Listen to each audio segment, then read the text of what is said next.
palavra de Deus. Então abra sua Bíblia em Gálatas, capítulo de número 4. Lembrando que nós estamos naquela série de pregações sobre a carta de Paulo aos Gálatas. Então, Gálatas, capítulo de número 4, faremos a leitura do verso 21 a 31. Gálatas 4, versos 21 a 31. Acompanhe bem a leitura que nós vamos fazer. Vou começar. Ele começa fazendo uma pergunta para quem quer estar debaixo da lei. Olha lá. Dizei-me vós, os que quereis estar sob a lei, acaso não ouvis a lei? Porque está escrito que Abraão teve 2 filhos, um da mulher escrava e outro da livre. Mas o da escrava nasceu segundo a carne, o da livre mediante a promessa. Agora presta atenção no verso 14. Estas coisas são alegóricas, porque estas mulheres são 2 alianças. Uma, na verdade, se refere ao Monte Sinai, que gera para a escravidão. Esta é Agar. Ora, Agar é o Monte Sinai, na Arábia, e corresponde a Jerusalém atual, que está em escravidão com seus filhos.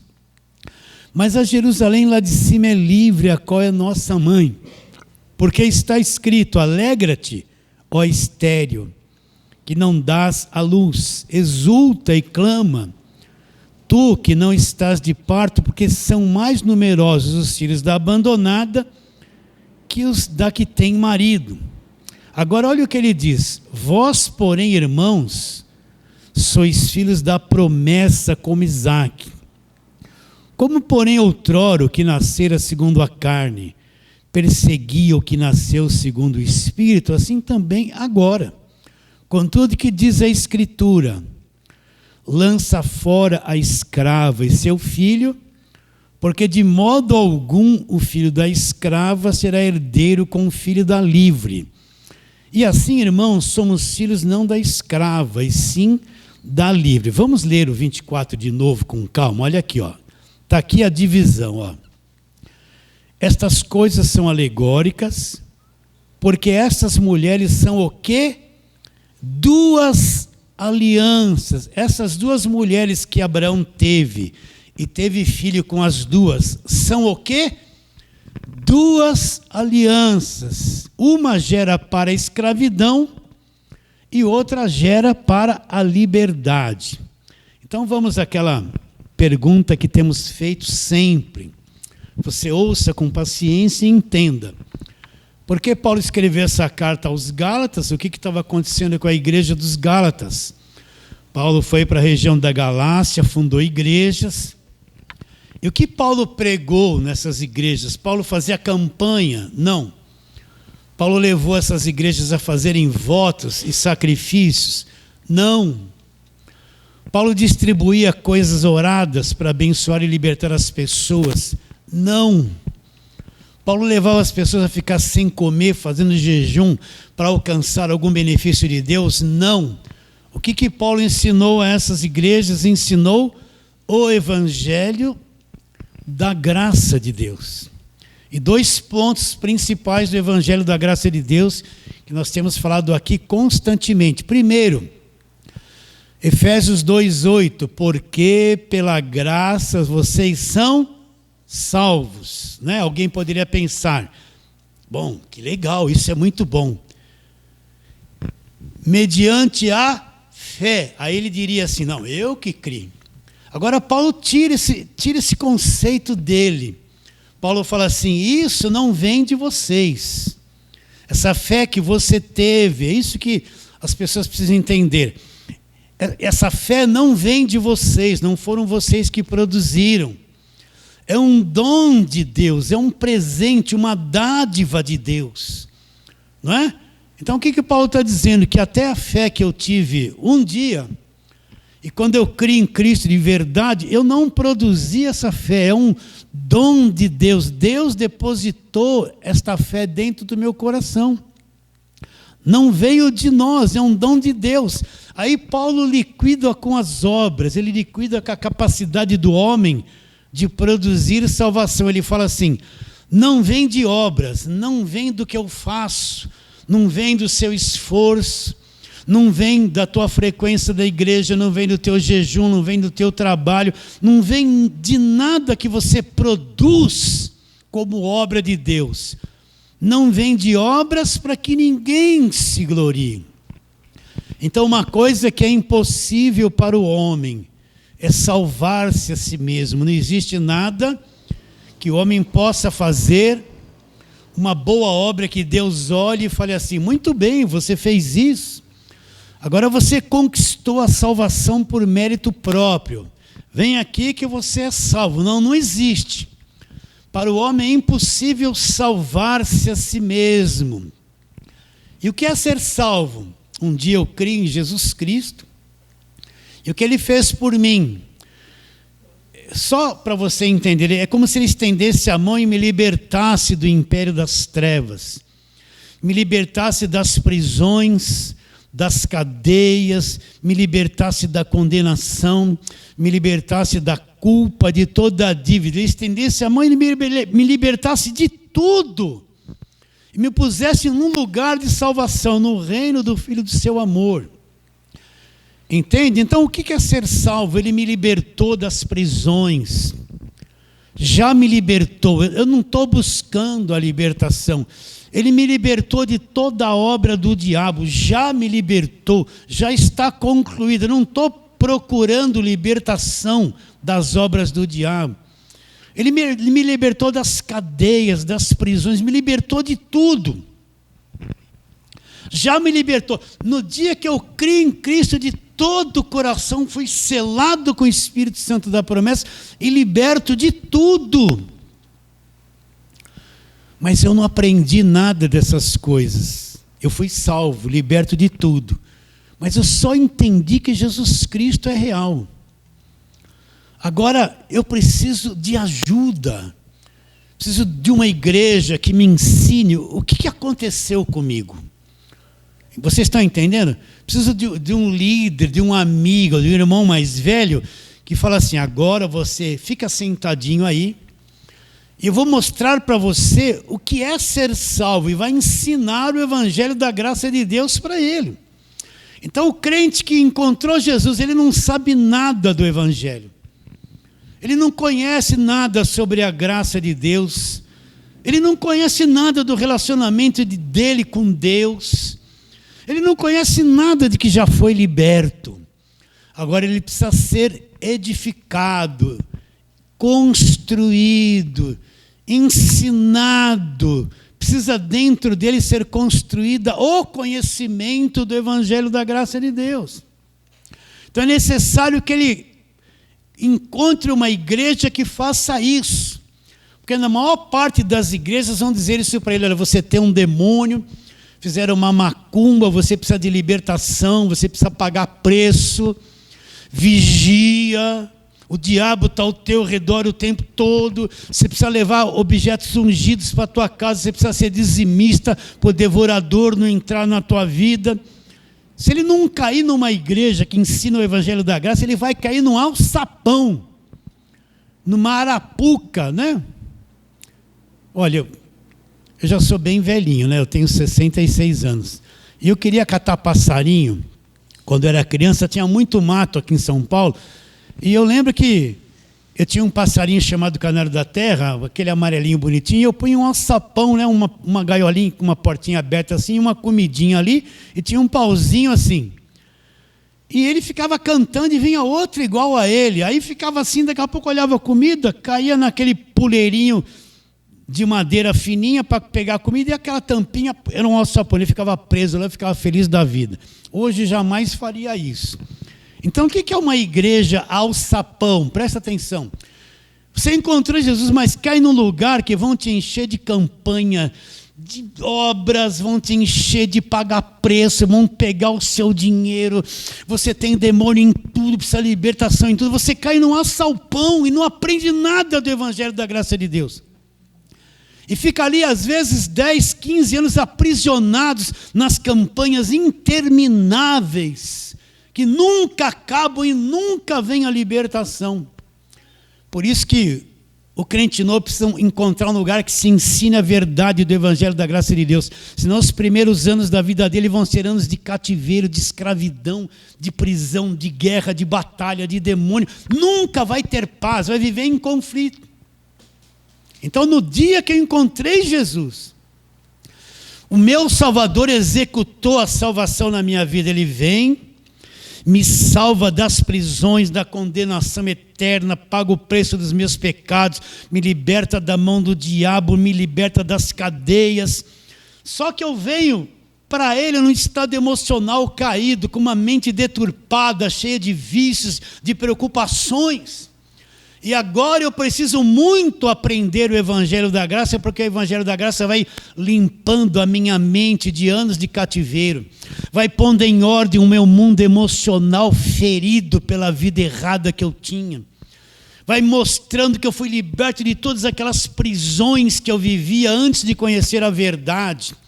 É um tempo de crescimento, de orientação, de construção interior, para que eu possa ir crescendo e me aprofundando na verdade do Evangelho da graça de Deus, e me aprofundando na verdade da salvação, que eu já sou salvo. Eu preciso ser ensinado que já fui liberto do império das trevas para sempre. Preciso ser ensinado que toda a minha dívida foi paga na cruz, eu não devo nada, que não existe custo, que não existe mais culto de libertação para quem é salvo, porque ele já foi liberto. E isso leva anos. E tudo isso pela graça de Deus. E qual o outro ponto? Outro ponto é que Deus não é um Deus de barganha. Aquele, Romanos 8, 31, 32, aquele que não poupou ao seu próprio filho, antes por todos nós o entregou, como não nos dará de graça com o filho todas as coisas? Entende qual é a mentalidade do Evangelho de hoje? Que Deus, Ele quer que eu dê coisas para Ele, é o Deus da barganha. Deus gosta muito do meu dinheiro, das minhas ofertas, das coisas que eu dou para Ele. E Ele só vai me abençoar se eu der o que Ele quer. E tem que ser bastante. Toda hora eu tenho que estar dando coisas para Deus. Aí Deus, eu ponho lá um dinheiro no envelope e dou para Deus. Deus vai abrir o envelope, não é Ele que abre, mas vai abrir. Não, Deus vai dizer assim, não, esse aí deu muito pouco. Ele não deu o melhor dele. Ele não deu tudo, Ele não fez o sacrifício. Ele não deu tudo que tinha. Eu não vou abençoar porque Ele não me dá nada. Ah, não, aquele deu mais, aquele me deu muito dinheiro, eu vou abençoar mais ele porque ele deu muito. Esse aqui não vou gostar muito, porque ele dá muito pouco. Então foi criado na mente do povo de Deus um Deus de barganha. Deus que quer que para fazer qualquer coisa para mim eu tenho que pagar um preço, eu tenho que dar primeiro. Para Ele me ajudar financeiramente eu tenho que dar meu dízimo, meu trízimo, as ofertas alçadas, oferta do tamanho do dízimo. Eu tenho que pagar coisas para Deus. É um Deus como se fosse um Deus do paganismo, que quer sacrifício ainda. Então a maior parte do povo de Deus tem essa visão de um Deus. Deus quer coisas de mim. Eu tenho que dar o meu melhor, eu tenho que dar tudo que tenho, eu tenho que dar tudo que tenho, eu tenho que sacrificar, eu tenho que fazer fogueira santa, eu tenho que subir no monte, eu tenho que pagar. Aí Ele vai avaliar, e se eu der da forma que Ele queria, então agora Ele vai me abençoar. Não, isso não é evangelho. Na graça de Deus, o meu relacionamento com Deus é gratuitamente. Aquele que não poupou seu próprio filho, antes por todos nós o entregou, como não nos dará de graça, de graça, de graça, de graça com o Filho, que todas as coisas, não tem custo. Tudo nos foi dado como? Gratuitamente. Paulo ensinou o Evangelho da graça de Deus para os Gálatas. O que eles fizeram? Paulo se ausentou, vieram os pregadores do Velho Testamento, vieram os pregadores da lei, do jugo, do pagar preço, dos votos, das campanhas, dos sacrifícios, a mentalidade da lei. Vieram lá, se introduziram na igreja e disseram o que para os Gálatas? Não, esse negócio da graça, só pela graça que Paulo prega, não é isso não. Vem para cá. Você precisa guardar a lei, guardar sábado, voltar para o Velho Testamento e praticar todas as coisas trazidas por Moisés. Aí você vai somar o que as obras da lei com mais o que Cristo fez, as somas dos dois, aí sim, vai redundar em salvação. Vocês estão entendendo? Então, uma coisa que vai ficar claro hoje: a velha aliança acabou na cruz, a lei acabou na cruz, o Velho Testamento ali acabou na cruz. Cristo disse ao pegar o cálice: esse cálice é o meu sangue, é o sangue da nova aliança, do Novo Testamento. Então, quando Cristo vai para a cruz, morre na cruz, não leve a mal de eu repetir muito isso. Ele derrama o sangue, ele estabeleceu a nova aliança no sangue dele. Daí para frente é que se inicia aquilo que chamamos o Evangelho da graça de Deus. Então os Gálatas deixaram a graça de Deus de lado. É o que a maior parte das igrejas fazem hoje. Eles estão aprisionados no Velho Testamento. As falsas doutrinas em tudo da palavra de Deus, Velho Testamento. Então a mentalidade, toda a pregação, Velho Testamento, imitando tudo aquilo que foi feito lá, e não entram nas cartas de Paulo, onde mostra a verdadeira graça de Deus estabelecida no sangue de Jesus. Aí o que Paulo fala no capítulo 1, verso 6 para os Gálatas? Temos falado isso desde novembro do ano passado. Verso 6 do capítulo 1: admiro-me que estáis passando tão depressa daquele que vos chamou na graça de Cristo para outro evangelho, o qual não é outro, senão alguns que vos perturbam e querem perverter o evangelho de Cristo. Mas ainda que nós, o mesmo anjo vindo do céu, vos pregue evangelho que vai além do que temos pregado, seja anátema, seja maldito. Assim como já dissemos e agora repito: se alguém vos prega evangelho que vai além do que recebestes, seja o quê? Anátema. Por isso que você tem que ficar atento, conhecer o Evangelho da graça de Deus. Tudo aquilo que não é Evangelho da graça de Deus, que vai além, tem que ser rejeitado. Ainda que você veja um anjo brilhando, vindo do céu, aparecer no seu quarto de madrugada, com uma taça de azeite, o varão de branco apareceu lá. Mas se ele falar coisas que vão além do Evangelho, seja o quê? Anátema. Mas é um anjo que veio do céu, mas se falou coisa que não é o Evangelho, está debaixo de maldição, não vem de Deus. E Paulo vai escrever esta carta trabalhando nisso.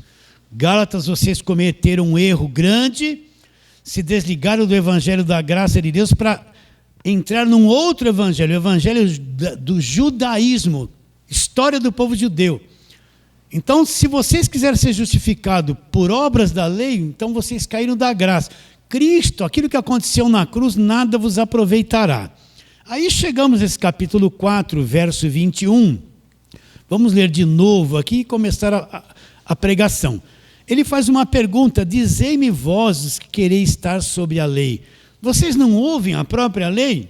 Agora Paulo vai num período antes da lei para mostrar que as duas alianças, lá no começo, já estavam sendo reveladas, que haveria duas alianças. Então Paulo diz assim: porque está escrito, verso 22, que Abraão teve o quê? 2 filhos. Presta atenção: 2 nascimentos, 2 mulheres, 2 filhos. Entende? Pois está escrito que Abraão teve 2 filhos. Olha lá. Um da mulher escrava, olha aqui, olha a velha aliança aqui, e outro da livre, olha a nova aliança aqui. Mas o da escrava nasceu segundo a carne.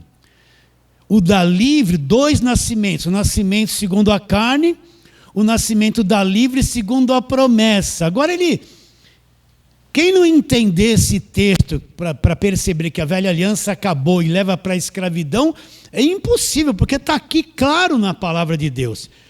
Aí ele diz, vou ler de novo o 23, mas o da escrava nasceu segundo a carne, olha os 2 nascimentos, e o da livre mediante a promessa. Estas coisas são alegóricas, porque essas mulheres são o quê?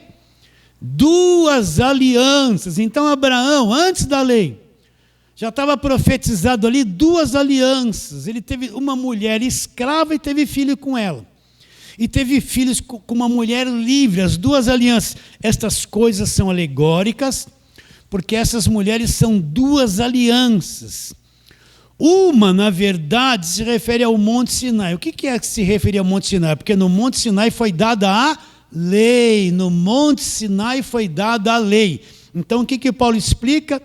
Uma se refere no Monte Sinai, que gera para a escravidão. Esta é Agar. Ora, Agar é o Monte Sinai na Arábia, que corresponde a Jerusalém atual, que está em escravidão com seus filhos, Até aí, vamos meditar agora um pouquinho. Então, vamos recapitular. 2 mulheres, 2 nascimentos, 2 filhos e 2 alianças. Está bem claro isso na sua mente? Uma aliança, Monte Sinai, que vem através da lei de Moisés, gera filhos para quê? Para a escravidão. Outra mulher, a livre, gera filhos para a liberdade. Evangelho da graça de Deus, uma segunda aliança. Então vamos trabalhar um pouquinho nesse pensamento. Vamos lá, Gênesis 16. Vamos lá, a que Paulo se refere, Gênesis 16. Vamos ler ali o acontecimento. Gênesis 16, versos 1 a 6. Deus chamou Abraão, mandou ele para uma terra que haveria de dar por promessa a ele. Você sabe toda essa história. E prometeu que dele faria uma grande nação. Aqui no capítulo 16, aquele filho através do qual viria a grande nação não nascia. Então vamos ler o verso 16, aliás, capítulo 16. Ora, Sarai, que é Sara, mulher de Abraão, não lhe dava filhos.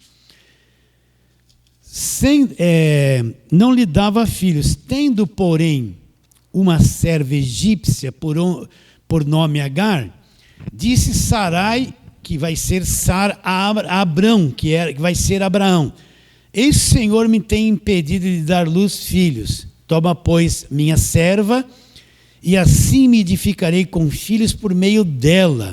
Abraão anuiu ao conselho da sua mulher. Olha, Deus prometeu que ele teria filho. Esse filho estava demorando. Eles pensavam que no dia seguinte ia acontecer a promessa de Deus. Mas não aconteceu. Então Sara, que era mulher de Abraão, está inquieta. O que ela fez? Olha, eu tenho uma escrava. Então faz o seguinte, Abraão, eu vou dar minha escrava para você se deitar com ela, se relacionar com ela. E eu vou me prover de filhos, vou ficar contente com o filho que vier da minha escrava. Naquele tempo se fazia isso, era a cultura daquele tempo. O que Abraão tinha que fazer? Não, Deus prometeu que nós vamos ter um filho nós mesmos. Ainda que esteja demorando, mas Deus prometeu, vamos ficar firmes na promessa de Deus. Mas Abraão não ficou firme na promessa de Deus. O que ele fez? Olha lá. Então, no verso 3... Não, vamos ler o 2 de novo. Disse Sarai a Abraão: eis que o Senhor me tem impedido de dar luz a filhos. Toma, pois, minha serva, e assim me edificarei com filhos por meio dela. O que Abraão fez? Anuiu ao conselho de Sarai. Concordou com ele. Então Sara, mulher de Abraão, tomou Agar, egípcia, sua serva, e deu-a por mulher a Abraão, seu marido, depois de ele ter habitado por 10 anos na terra de Canaã. E ele a possuiu e ela concebeu. Vendo ela que havia concebido, foi sua senhora por elas desprezada. Disse Sarai a Abraão: seja sobre ti a afronta que me fez a mim. Eu te dei minha serva para possuíres, ela, porém, vendo que concebeu, desprezou-me. Julgue o Senhor entre mim e ti. Está aqui o princípio da lei. Esse filho não vinha, já fazia 10 anos que eles estavam esperando. Sara chega e fala: olha, eu vou te dar minha escrava, se deita com ela, gera um filho através dela, e eu vou me alegrar com esse filho. Aí a serva ficou grávida e desprezou a sua mulher. Olha só, Abraão tinha uma promessa, esse é o princípio da lei. Em vez de esperar acontecer, Abraão quis realizar a promessa na base da carne. Ele quis produzir o resultado daquela promessa de Deus. Foi na conversa da mulher dele, ao invés de ficar firme na palavra de Deus e esperar o tempo certo, ele quis, na marra, na força da carne, através da sua obra, da sua capacidade física, produzir o resultado daquilo que seria o quê? A promessa de Deus, que só Deus faria. Esse é o princípio da velha aliança, é o esforço humano, presta atenção. Você já descobriu que você não pode mudar sua vida por esforço humano? Você já descobriu que as coisas de Deus é Deus que faz? Não adianta você se debater, não adianta gemer e chorar, cantar essa música, não adianta. As coisas de Deus na nossa vida, elas são feitas não pelo nosso esforço. As promessas de Deus vão cumprir na nossa vida, não pelo meu desespero, por quanto eu paguei preço, por quanto eu fiz voto, campanha, por quanto eu tentei forçar Deus a realizar uma situação. As coisas de Deus na nossa vida, elas são feitas por Deus e nada mais. Abraão, ao invés de esperar, o que ele fez? Ele tinha que falar, mulher, não faça isso. Não me dê esse conselho, não permita que isso aconteça, porque isso não vem de Deus. Mas ele anuiu a ela e se deitou com a mulher e gerou um filho, tentou materializar a promessa de Deus baseada na força da carne. Baseado no seu vigor físico, na sua capacidade de gerar um filho para tentar fazer o quê? Com que a promessa de Deus se cumprisse na vida dele. Vocês estão entendendo? Ele cometeu um erro grave. Isso é a primeira aliança. Agora, o que o texto fala? Olha lá. Ó. Volta lá para Gálatas. Fica marcando esses dois textos aí. Volta lá para Gálatas capítulo 4. Então, Sara entregou a sua serva, a sua escrava, para se deitar com Abraão, para ter filhos com ela e se satisfazer. Agora, o que diz a respeito desta escrava? Olha lá. Verso 23, mas o da escrava nasceu segundo a carne, o da livre mediante a promessa. Estas coisas são alegóricas, porque essas mulheres são duas alianças. Agora, o que significa essa primeira mulher de Abraão, que é a escrava que ele gerou um filho com ela? Uma, na verdade, se refere ao Monte Sinai, que gera para a escravidão. Ora, Agar é o Monte Sinai na Arábia, que corresponde a Jerusalém atual, que está em escravidão com seus filhos. O que Paulo está explicando a respeito disso? Nenhum dos outros apóstolos entendeu isso que Paulo está dizendo. Ele está dizendo que esse ato que Abraão teve com Agar, de gerar um filho com ela, Agar é o Monte Sinai, gera filhos para a escravidão, é a lei. O que foi dado no Monte Sinai? Foi dada a lei de Moisés. Olha, a primeira aliança vem através do Monte Sinai. Agar, que é escrava, gerou filhos através de um ato errado de Abraão, que gera filhos para a escravidão. O que isso quer nos ensinar? Através da revelação de que Paulo teve do Evangelho da Graça de Deus, que Monte Sinai é lei, que gera filhos para a escravidão, que gera escravidão. Por isso nós afirmamos que todos quantos estão debaixo de obras da lei, todos quantos estão debaixo de Velho Testamento, com a mentalidade da história do povo judeu, são pessoas que estão debaixo de escravidão ainda. Eles estão no princípio da velha aliança. Eles estão no judaísmo com aquela mentalidade judaica e não entraram na nova aliança. O que é Agar? Monte Sinai, que gera filhos para a escravidão. Vocês estão entendendo isso? Essa é a primeira aliança. Então, tudo aquilo que veio por intermédio de Moisés, todas aquelas leis, aquelas coisas todas, não puderam libertar as pessoas, não puderam salvá-las. Todos quantos creram no Velho Testamento foram salvos pela graça de Deus, olhando para Cristo que viria no futuro, mas não por lei. Então, se hoje eu, como igreja, pego as pessoas e volto para a velha aliança, para a mentalidade da lei, e mantenho-as presas naquela mentalidade, eu estou gerando filhos para quê? Para a escravidão. para a escravidão. Isso é Agar, a primeira mulher de Abraão, a primeira aliança que veio através de Moisés. Isto é a lei. Está claro na mente de vocês isso? 2 mulheres, 2 nascimentos, 2 direções. 2 mulheres, 2 alianças, 2 nascimentos. Uma gera para a escravidão e outra gera para o quê? Para a liberdade. Estamos definidos nesse ponto? Você está entendendo isso que eu estou dizendo? Está clareando na sua mente? Então, repetindo. Pegar a igreja nos dias de hoje, viver prendendo a igreja nos costumes da velha aliança do judaísmo, a história do povo judeu, gera filhos para quê? Para a escravidão. Agora, o que ele diz nesse texto?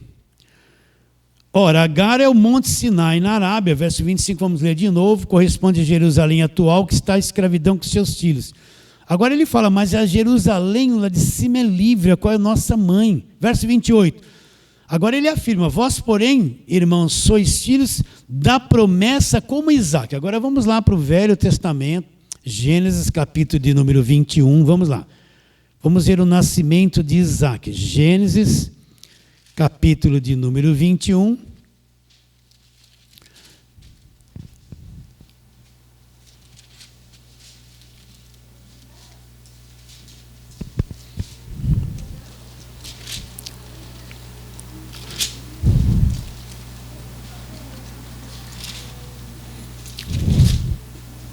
Mas antes vamos ler Gênesis 17, verso 17. Aqui no capítulo 17, Deus refaz a promessa que ele fez para Abraão. Agora, quando Deus refaz a promessa feita para Abraão, Abraão já está velhinho. Olha, Abraão foi chamado com 75 anos. 25 anos depois, esse filho não havia nascido ainda. Então, verso 17 diz assim, então se prostrou Abraão, rosto em terra, e se riu, e disse consigo, a um homem de 100 anos há de nascer um filho, dar à luz Sara com seus 90 anos. O que o texto está dizendo a respeito disso? Deus esperou toda a força física de Abraão e Sara ir embora. Abraão envelheceu, não tinha mais condições de ser filhos. Sara está com 90 anos. Está envelhecida, seu corpo não tem mais condições de ter filhos. Então Deus esperou toda a capacidade humana, toda a força física, toda a energia dos dois acabarem, serem reduzidas a nada, envelhecerem para quê? Para depois realizar um milagre na vida deles e eles poderem terem filhos. Então Abraão está dizendo, olha Deus, o Senhor fez essa promessa, eu já estou com 100 anos. Sara com 90 anos, ele está ali meio numa incredulidade, não é? Nós vamos poder gerar filho, toda a nossa força física se foi, toda a nossa energia se foi, toda a nossa saúde se foi. Olha para Sara, está com 90 anos, o útero dela não é mais o útero de uma jovem, não tem mais capacidade de gerar filhos. Então, repetindo, Deus esperou que toda a força física, toda a capacidade humana, toda a força humana fosse embora, que não restasse mais nada, não restasse mais capacidade para nada, para aí, quando tudo isso acabou, aí é que Deus vai realizar um milagre. Vamos lá para Romanos agora, vamos lá, Romanos capítulo de número, nós vamos voltar aqui, marca aí, Romanos capítulo de número 4, vamos ver uma coisa que Paulo fala nesse mesmo texto de Abraão, Romanos capítulo 4,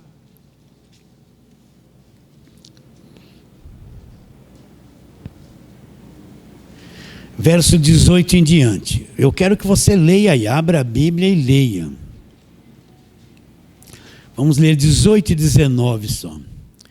Aqui Paulo dá um quadro real de Abraão. Abraão, Romanos 4, 18. Abraão, esperando contra a esperança, creu para vir ser pai de muitas nações, segundo lhe fora dito. Assim será a sua descendência. Olha lá. E sem enfraquecer na fé. Agora Paulo dá um relato como estava o corpo deles, a incapacidade de serem pais. Embora levasse em conta o seu próprio corpo amortecido, sendo já de 100 anos, e a idade avançada de Sara. O que Paulo está dizendo? Que nessa época o corpo de Abraão já estava amortecido. E a idade avançada de Sara. O que Paulo está dizendo? Que eles não tinham mais condições físicas de ter filhos. Deus deixou toda a capacidade física, tudo ir embora, eles se tornarem velhos, amortecidos. Humanamente dizer, não tem mais condições de ser filhos. Foi nessa fraqueza. Agora Deus vai visitar Sara. Nós vamos lá em Gênesis de novo. E nós vamos ver que Isaac nasceu por um milagre. Esse é o princípio da nova aliança. Na nova aliança, a capacidade do homem, da carne, de realizar as coisas, as suas obras, não servem para nada. Quando o homem se vê incapaz, sem condições de nada, ele entende que tudo é pela graça de Deus, que é impossível produzir qualquer coisa para que ele seja salvo. Então aí Deus vem agora para realizar o quê? Um milagre, o outro nascimento, é um milagre que só Deus pode realizar, só Deus pode trazer clareza, só Deus pode fazer na vida da pessoa. Então você participar do Evangelho da Graça de Deus é um milagre. Você nascer de novo é um milagre. É só por Deus que isso acontece com a pessoa. Não existe outro mecanismo. Deus exclui todas as obras que o homem pode produzir para mostrar que só por um milagre é que a pessoa pode ser salva, pode nascer de novo. Um milagre realizado por ele. Aí ele mostra a incapacidade humana. Então vamos ler de novo o verso 19. E sem enfraquecer na fé, embora lá levasse em conta o seu próprio corpo amortecido, sendo já de 100 anos e a idade avançada de Sara. Agora vamos lá, Gênesis 21, de novo, vai correr bastante aí esses livros da palavra de Deus. Gênesis 21, e o que aconteceu? Começa assim, Gênesis 21, verso 1. Abra lá, eu espero. Abra lá, leia, memorize essas passagens. Olha lá.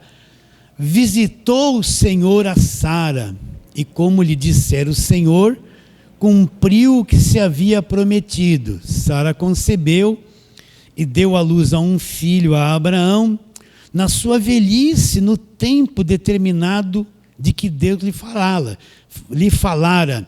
Ao filho que nasceu, Sara lhe dera a luz, pôs o nome Abraão de Isaque. Então o que é esse visitou o Senhor a Sara? Sara tinha condições de ter filhos? Não. Esse é o princípio da nova aliança. Ela estava lá sem condições físicas e Abraão também. Aí Deus veio visitá-la. Né? Vocês estão entendendo? Deus agiu naquele útero de Sara e agiu no corpo de Abraão. Agora eu vou brincar com vocês. Os dois velhinhos que estavam um caco, sem condição de nada, de repente se sentiram inspirados. Visitou Deus, vai lá. Entende o que eu estou dizendo? Faz um milagre naquele corpo de Sara, opera no corpo de Abraão, que já era amortecido, quando eles não tinham mais capacidade para nada. Os dois foram inspirados por Deus e um milagre aconteceu de Sara ficar grávida. Esse é o princípio da nova aliança.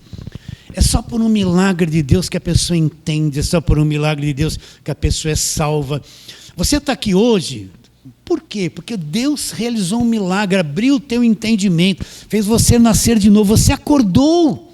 Você pode ter ficado 30 anos no sistema achando que era evangélico, mas estava debaixo do sistema religioso. Até que alguma coisa aconteceu, os olhos foram abertos e você entendeu o milagre de Deus aconteceu na sua vida. Porque eu só enxergo o evangelho da graça de Deus como é quem Deus realiza um milagre, faz nascer de novo lá dentro, ilumina os olhos do coração. Se assim não for, não vai entender o evangelho da graça de Deus. Vai viver debaixo do judaísmo uma vida inteira, sem entender o evangelho da graça de Deus. Então visitou o Senhor Sara. Então imagine aqueles dois velhinhos sem condição física, né? Uma hora que se cumpriu o tempo de Deus vem sobre ele, realiza um milagre. Eles acordam inspirados. Entende o que eu estou dizendo? E ali, daquele jeito, por um milagre de Deus, vai nascer aquela criança, depois que toda a força física havia acabado. Vamos ali agora para João, capítulo de número 6. Vamos lá, João, Mateus, Marcos, Lucas, João.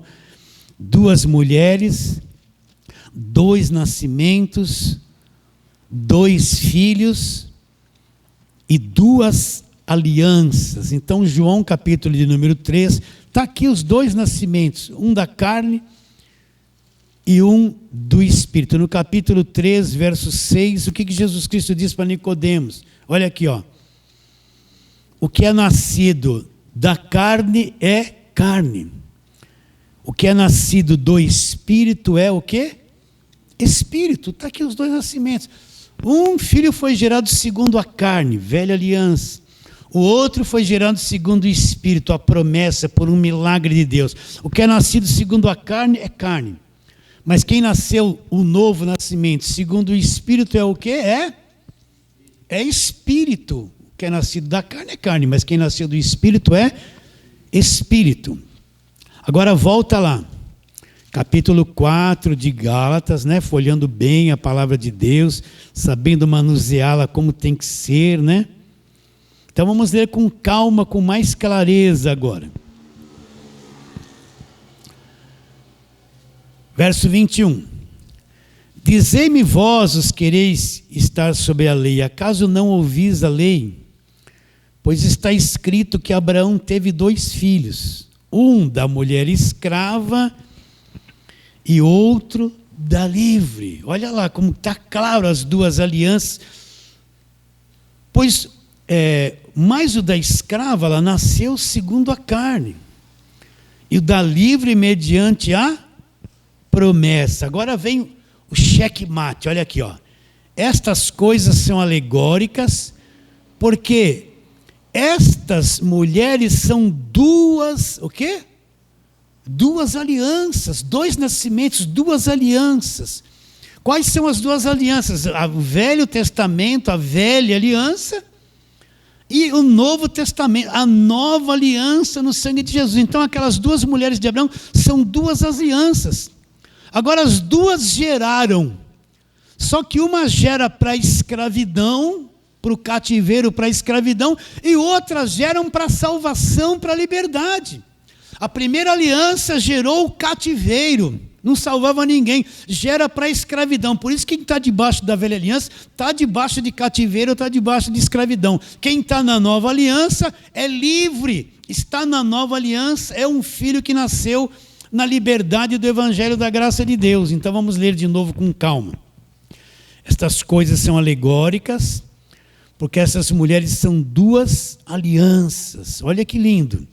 Uma, na verdade, se refere ao Monte Sinai, que gera para a escravidão. Esta é Agar. Ora, Agar é o Monte Sinai na Arábia, que corresponde a Jerusalém atual, que está em escravidão com seus filhos. O que é Agar? É o Monte Sinai na Arábia. Vamos repetir. Então, o que aconteceu no Monte Sinai? Lá foi dado os 10 mandamentos, onde Moisés subiu e ficou aqueles 40 dias lá, e veio com as tábuas da lei, e toda a velha aliança é estabelecida debaixo da lei de Moisés até a cruz. Toda aquela gente, depois de Moisés, viveu debaixo da velha aliança, toda aquela história do povo judeu, todos eles viviam debaixo da lei, debaixo da velha aliança. Até que quando Cristo vem, cumpre toda aquela velha aliança, cumpre o Velho Testamento, morre na cruz, estabelece uma nova aliança, começa-se a nova aliança no sangue dele, é onde nós estamos, o evangelho da graça de Deus. Acabou uma e começou outra. Deus pôs um fim em toda aquela velharia e começa agora uma nova aliança. Nós somos o povo da nova aliança. O evangelho é revelado na nova aliança. O evangelho revela a verdadeira graça de Deus, a nova aliança selada com o sangue de Jesus Cristo. Continua agora. Verso 28. Agora ele vai mostrar a nossa identidade. Nós somos de onde? Nós somos da velha aliança ou da nova aliança? se somos da nova aliança, essa igreja só vem existir na nova aliança, por que se prega tanto e escraviza tantas pessoas no Velho Testamento? Por que se faz tanta campanha e voto, traz os ensinos do Velho Testamento para escravidar as pessoas na nova aliança, coisa que já acabou na cruz? Então ele fala no verso 28, vós, porém, irmãos, sois filhos da promessa como Isaque. Isaque nasceu debaixo da escravidão ou da liberdade? Da liberdade. Isaque nasceu por um milagre. Então ele está dizendo, vocês, agora igreja dos Gálatas, nós como igreja, nós somos filhos da promessa como Isaque. Aconteceu o mesmo milagre que Deus operou em Sara e em Abraão para que nascesse Isaque.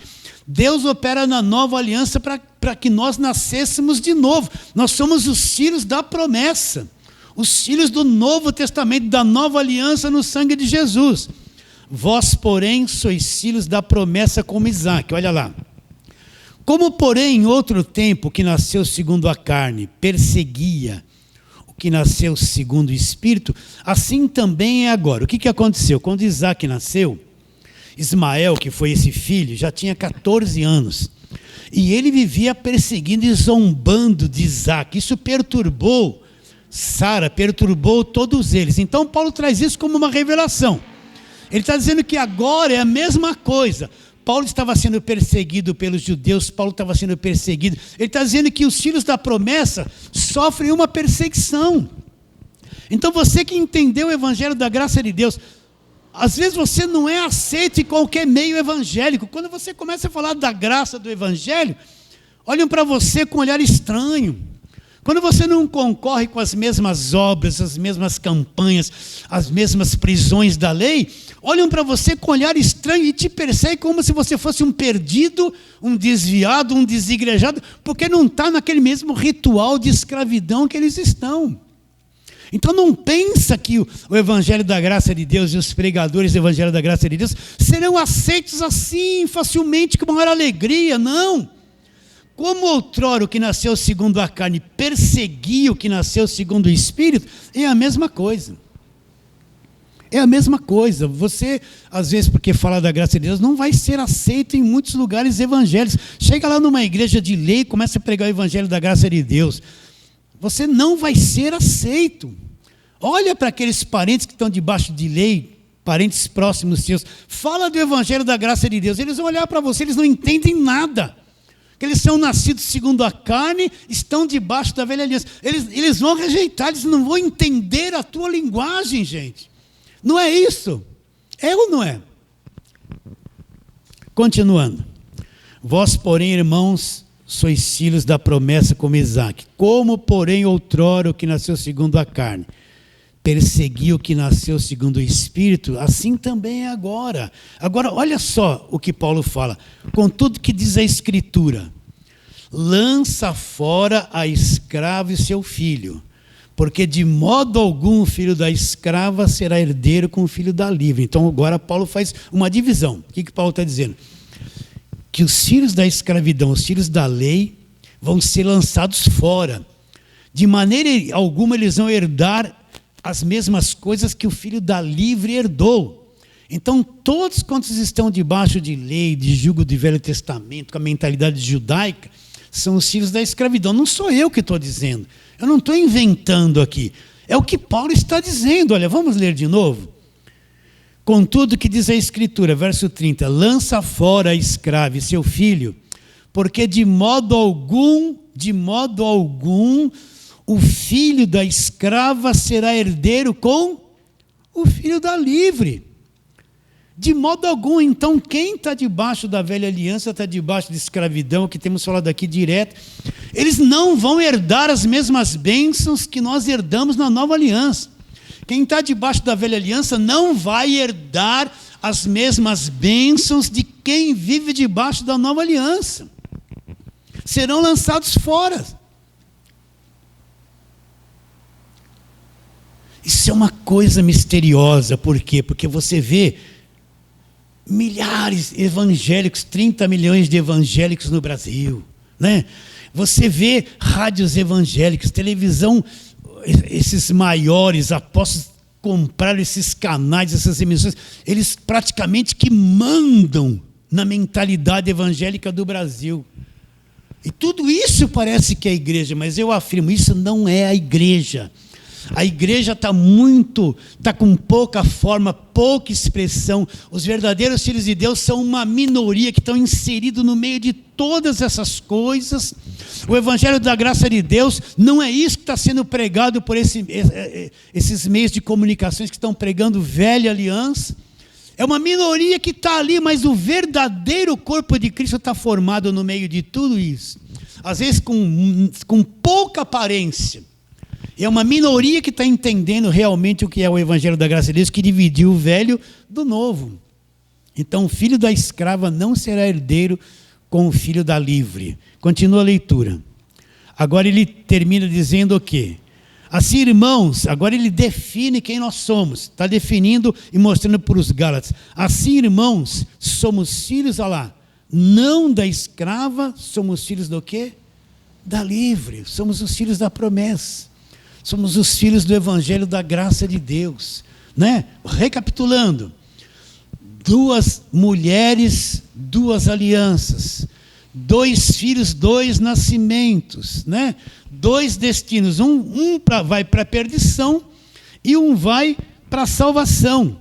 Então, as 2 alianças elas já foram pregadas antes de que houvesse lei, antes de que Moisés existisse, 430 anos. E agora a nossa identidade, nós não somos filhos da escrava. Se nós fôssemos filhos da escrava, não estaríamos nem falando isso e nem entendendo isso, estamos presos nas obras da lei. Mas os filhos da promessa, os que nasceram do alto, são filhos da livre. Esses vão herdar todos os direitos e todas as promessas de Deus. Estão contidas na nova aliança. Você recebe a palavra de hoje? Você é filho da escrava ou filho da livre? Você é filho da livre. Amém. Vamos ficar em pé e vamos terminar.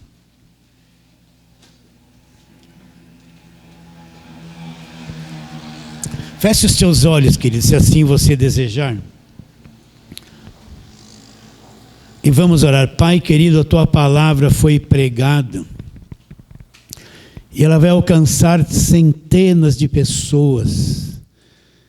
E o que nós pedimos é que os olhos do coração de todas elas sejam iluminados.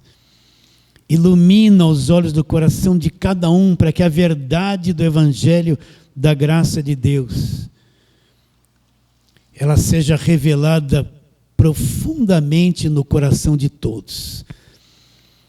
Crendo que será, nós oramos pela fé, em nome de Jesus. Fala assim, amém.